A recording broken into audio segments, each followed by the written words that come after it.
ശ്രീ മോഹൻ വർഗീസ്, ലോകത്തിന് മുൻപിൽ ആരെങ്കിലും ചോദിക്കുന്നുണ്ടെങ്കിൽ എന്തിനായിരുന്നു ഈ ഓപ്പറേഷൻ എന്ന് ചോദിച്ചാൽ നമുക്ക് കാണിച്ചു കൊടുക്കാൻ കഴിയുന്നു.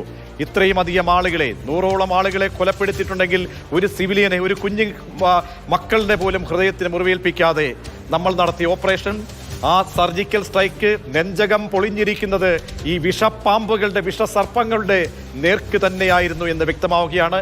ഏറ്റവും ഒടുവിൽ വരുന്ന ഏറ്റവും വലിയ കൊടും കുറ്റവാളി, ഇന്ത്യയെ സംബന്ധിച്ചോളം ഇന്ത്യ മോസ്റ്റ് വാണ്ടഡ് ലിസ്റ്റിൽ പെടുത്തിയ ആളായിരുന്നു ഈ കൊല്ലപ്പെട്ട റൌഫ് അസർ എന്ന് പറയുമ്പോൾ നമ്മുടെ ഓപ്പറേഷന്റെ ആ ഒരു ചാരിതാർത്ഥ്യമുണ്ടല്ലോ ശ്രീ മോഹൻ വർഗീസ്.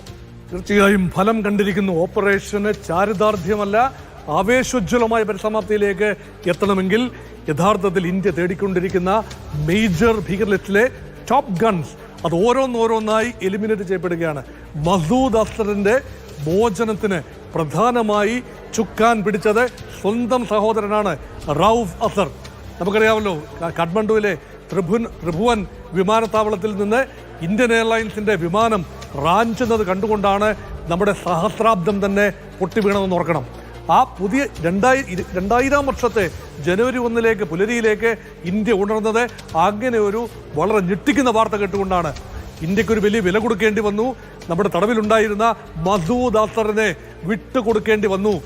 ബന്ദികളെ കൈമാറുന്നതിന് വേണ്ടി ഒരു കരാർ എന്ന നിലയിൽ മസൂദ് അസറിനെ വിട്ടുകൊടുക്കേണ്ടി വന്നു. ശ്രീ മോഹൻ വർഗീസ് ഓർക്കണം, അതായത് ഉറ്റവരെല്ലാം കൊല ചെയ്യപ്പെടുകയാണ്. അത് കാണേണ്ടി വരുന്ന ആ ഒരു കാഴ്ച. കാരണം മറ്റുള്ള മനുഷ്യരെ ഈ മതത്തിന്റെ പേരിൽ ഒരുപാട് മനുഷ്യരുടെ കുടുംബങ്ങൾ തകർത്തവൻ, ഒരുപാട് പേരെ മതഭീകരത തലയിൽ കുത്തിവെച്ച് ഇന്ത്യക്ക് അകത്തേക്ക്, നമ്മുടെ ഈ സമാധാന രാഷ്ട്രത്തിന്റെ അകത്തേക്ക് കടത്തിവിട്ടവൻ ജീവിച്ചിരിക്കുമ്പോൾ തന്നെ കാണേണ്ടി വരുന്നു. സ്വന്തം സഹോദരൻ ഇല്ലാതാകുന്നു, ബന്ധുക്കൾ ഒന്നടങ്കം അങ്ങനെ കൊല ചെയ്യപ്പെടുന്നു.